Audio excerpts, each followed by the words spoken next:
Hello friends, welcome to our YouTube channel. जैसे कि आप लोगों ने थंबनेल में देखा होगा कि मैं आप लोगों को 3 क्वेश्चंस बताऊंगी जो कि एग्ज़ाम में आया हुआ क्वेश्चन है। तो आप इसको ज़रूर देख लीजिएगा ताकि अगर ये क्वेश्चन एग्ज़ाम में रिपीट फिर से होएं तो आप अच्छे से इसको कर सकें। सबसे पहला क्वेश्चन है, evaluate limit x tends to 0 mod of x upon x है। तो हम जानते हैं कि मॉड ऑफ x को कैसे खोलते हैं। एक तो प्लस एक्स होता है जो कि x greater than equal to zero होता है, और एक माइनस एक्स होता है जब x less than equal to zero होता है, और ज़ीरो होता है जब एक्स की वैल्यू ज़ीरो होती है। इसको मॉड ऑफ एक्स को खोलने का मतलब ये मेथड है, ठीक। फिर हम लोग क्या करेंगे, इसमें हमें लिमिट की ज़रूरत पड़ेगी। तो लिमिट पहले हम राइट हैंड साइड वाली लिमिट निकालेंगे, फिर लेफ्ट हैंड साइड वाली लिमिट निकालेंगे। तो कैसे करेंगे, limit x tends to zero positive मतलब ज़ीरो से बड़ी वाली, तो ज़ीरो पॉजिटिव क्या आएगा, मॉड ऑफ x जो क्वेश्चन में दिया गया है अपॉन x, ये आएगा limit x tends to zero positive. और मॉड ऑफ x को हम खोलते हैं तो हम जानते हैं कि इसके अंदर जो भी वैल्यू होती है वो हमेशा पॉजिटिव आती है। तो x का x हो जाएगा और नीचे x एज इट इज़ हो जाएगा। अब हम क्या करेंगे, जहाँ पर हमारे पास x दिया हुआ है वहाँ पर अगर हम ज़ीरो, पहले देखिए इसको कैंसिल आउट करेंगे तो ये क्या बचेगा, limit x tends to zero, right hand side x one जा x तो वन आएगा, और जहाँ पर x है वहाँ पर ज़ीरो पुट करेंगे। अब देखिए यहाँ पर x कुछ नहीं है तो यहाँ पर क्या आएगा, सिर्फ वन आएगा, ठीक। फिर इसकी लेफ्ट हैंड लिमिट निकालेंगे, limit x tends to zero, negative से इसको डिफाइन करते हैं जिसे हम लेफ्ट हैंड लिमिट कहते हैं। अब इसके अंदर नेगेटिव रखा गया है तो देखिए क्या होगा, x tends to zero negative. अब ऊपर क्या है, ऊपर तो यहाँ पर अगर नेगेटिव रखोगे आप लोग तो नेगेटिव का तो पॉजिटिव ही हो जाता है, और नीचे x रखोगे तो ये क्या आ जाएगा, ये माइनस x है, लेफ्ट हैंड लिमिट का है। तो यहाँ से तो x आ जाएगा और यहाँ से कितना आएगा, माइनस x आ जाएगा। तो इसकी ओवरऑल वैल्यू हमारे पास कितनी हो जाएगी, -1 हो जाएगी। तो हमने देखा कि जो राइट हैंड साइड है और लेफ़्ट हैंड साइड है इक्वल नहीं है।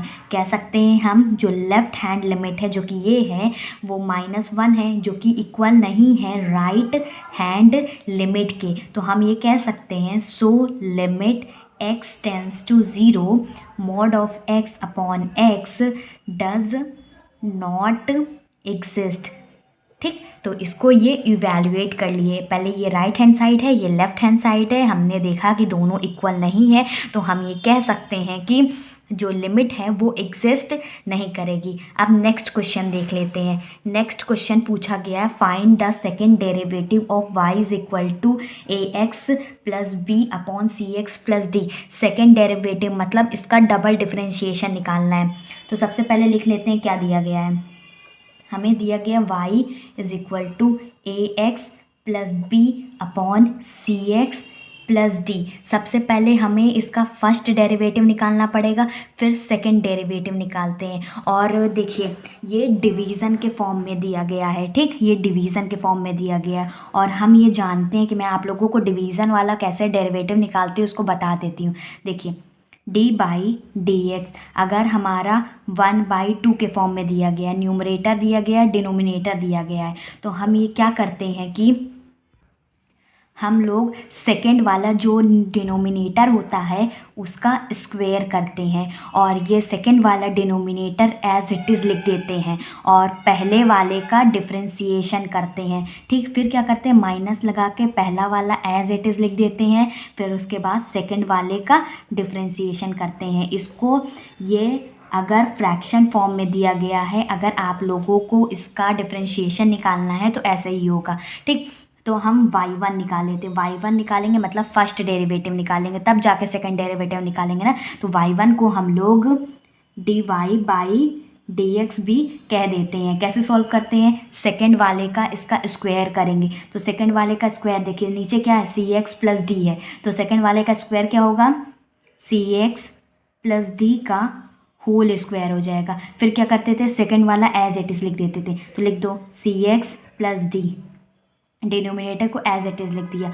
फिर इसका फर्स्ट वाले का मतलब न्यूमरेटर वाले का डिफ्रेंशिएशन करते थे। देखिए विथ रिस्पेक्ट टू एक्स कर रहे हैं तो सिर्फ ए आएगा, एक्स का 1 हो जाएगा, और यहाँ पर एक्स नहीं है तो कांस्टेंट का 0 हो जाएगा, तो यहाँ पर क्या आएगा, ए से बचेगा। ठीक, फिर फर्स्ट वाला एज इट इज़ लिख देते थे, मतलब न्यूमरेटर एज इट इज़ लिख दिए, ए एक्स प्लस बी कर दिए।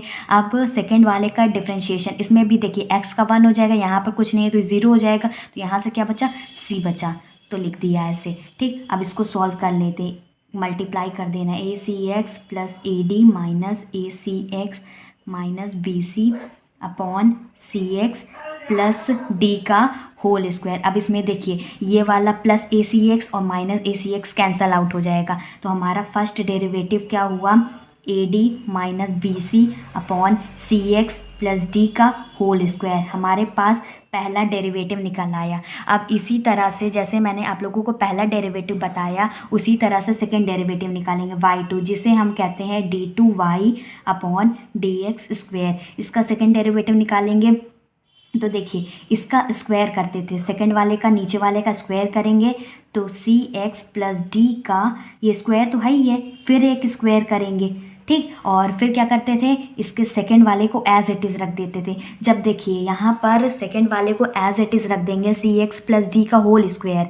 ठीक, एज इट इज़ रख दिया, फिर उसके देखिए ऊपर वाले का हम लोग डिफ्रेंशिएशन करते थे फर्स्ट वाले टर्म का। इसमें देखिए एक्स की वैल्यू कुछ भी नहीं है तो ये 0 हो जाएगा। जब ये 0 हो जाएगा और 0 से मल्टीप्लाई हो जाएगा, देखिए यहाँ पर सी एक्स प्लस डी का होल स्क्वायर रख दिया, और जब फर्स्ट वाले का डिफ्रेंशिएशन करेंगे तो यहाँ पर देखिए कोई भी वेरिएबल नहीं है तो ये टर्म पूरी 0 हो जाएगी। ठीक, फिर माइनस लगा करके हम क्या करते थे, फर्स्ट वाले को एज इट इज़ रख दिया।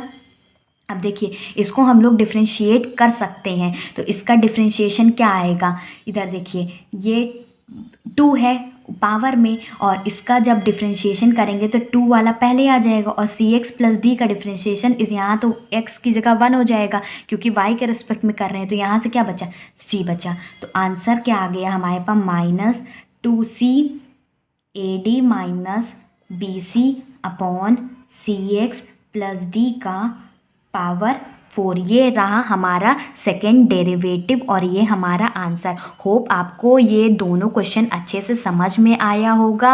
अगर आपको नहीं एक बार में समझ में आ रहा है तो आप वीडियो को रिपीट करके भी देख सकते हैं। ठीक, अब आगे नेक्स्ट क्वेश्चन की तरफ बढ़ते हैं। नेक्स्ट क्वेश्चन हमारा है, if phi is equal to x square Y Z plus 4xz square, find क्या करना है, divergence of phi eight P1, -2, -1, इसको निकालना है। तो इसको कैसे निकालते हैं, हम जानते हैं कि पहले लिख लेते हैं सॉल्यूशन, फिर डाइवर्जेंस ऑफ फाई निकालना है। डाइवर्जेंस का फॉर्मूला होता है I cap del by del X plus J cap del by del Y plus K cap del by del Z. और फाई की वैल्यू क्या दी गई है, यहाँ पर फाई की वैल्यू लिख लेते हैं।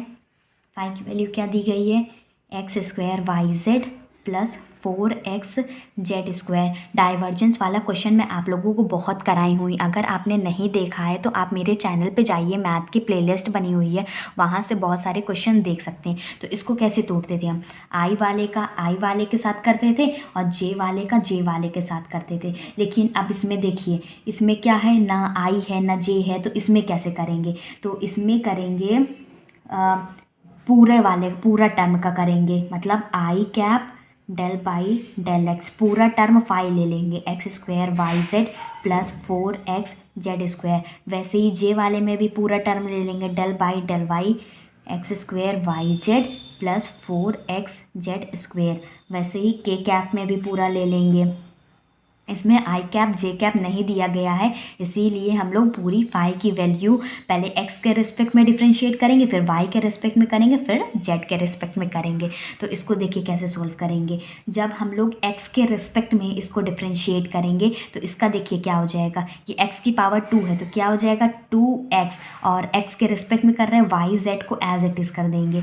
फिर इधर देखिए 4 और जेड का स्क्वायर है तो ये पहले आ जाएगा, तो 4 2 कितना होता है 8 होता है, लेकिन देखिए यहाँ पर ऐसे नहीं करेंगे कि 4 2 8, क्योंकि हमने जेड के रिस्पेक्ट में कर ही नहीं रहे हैं और देखिए एक्स के रिस्पेक्ट में कर रहे हैं, तो इसका एक्स का डिफ्रेंशिएशन 1 हो जाएगा। तो यहाँ से कितना आएगा 4z² और आई कैप को एज इट इज़ रख देंगे। उसी तरह से इसको भी कर लेंगे, तो जे कैप को एज इट इज़ रहने दीजिए, वाई के रिस्पेक्ट में हर टर्म को डिफ्रेंशिएट करना है। इसका देखिए y का तो 1 हो जाएगा, ये कितना बचेगा x² z बचेगा। यहाँ पर देखिए y वाला कोई भी टर्म नहीं है तो इसको 0 कर देंगे, ठीक। प्लस के कैप, इसका करेंगे तो x² y आएगा प्लेट प्लस x z हो जाएगा, ठीक। z के रिस्पेक्ट में कर रहे हैं क्योंकि ये 2 हो जाएगा, 2 2 सा 4 2 सा 8 हो जाएगा, 8x z हो जाएगा, ठीक। और फिर इसके बाद पूछा है कि एट पॉइंट हमारे पास दिया गया 1, -2, -1, ये हमारे पास x, y और z की वैल्यू दी गई है, ठीक। तो जहाँ जहाँ पर x है वहाँ पर 1 पुट करेंगे, जहाँ पर y है वहाँ पर -2 पुट करेंगे, जहाँ पर z है वहाँ पर -1 पुट करेंगे। हमारे पास कितना आएगा, वैल्यू रख के इसको सॉल्व करते हैं। 2 x की जगह पे 1, y की जगह पे -2, z की जगह पे -1 प्लस 4 -1 का होल स्क्वायर, ये पूरा आई कैप, ठीक, प्लस जे कैप 1 का स्क्वायर और -1, ठीक, प्लस के कैप 1 का स्क्वायर -2 प्लस ए। मैं एक एक स्टेप कर रही हूँ ताकि आप लोगों को कोई प्रॉब्लम ना हो, तो ध्यान से देखिएगा, ठीक। ये पूरा आ जाएगा। फिर इसके बाद जब इसको सॉल्व करेंगे तो क्या आएगा, 8i कैप माइनस जे कैप -10 के कैप, ये हमारा आंसर हो जाएगा। होप आपको तीनों क्वेश्चन अच्छे से समझ में आया होगा। एक बार में नहीं समझ में आया तो आप वीडियो को रिपीट करके भी देख सकते हैं। नए हैं तो चैनल को सब्सक्राइब कर दीजिएगा, बेल आइकन को ऑन कर लीजिएगा ताकि मेरी हर वीडियो की नोटिफिकेशन आपको मिल जाए। Good bye and stay safe.